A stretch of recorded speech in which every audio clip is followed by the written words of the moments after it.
In this video, we will be explaining the difference between grade 2.0 steel wool and grade 4.0 steel wool. Both these grades of steel wool are available on the Charles Watson's website. Check the description for a link. Grade 4.0 is a much finer steel wool. It's great for cleaning sensitive surfaces and it can be used with soapy water to easily clean and remove dirt.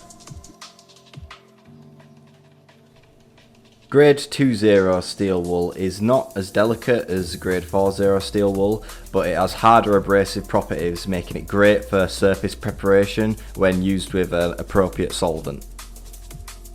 Please be aware that all fine steel wools are actually flammable and they can be set alight from something as simple as a spark or even just a 9-volt battery.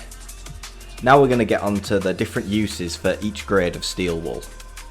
Grade 4.0 steel wool is suitable for cleaning glass, porcelain, marble and much more, making it suitable for kitchen surfaces, tiles and even cleaning windows. Grade 2.0 steel wool is better for cleaning and preparing unfinished surfaces for painting, polish or even waxing. It is also very effective at removing rust off metal. If you found this information useful, please like and subscribe to the Charles Watson's YouTube channel.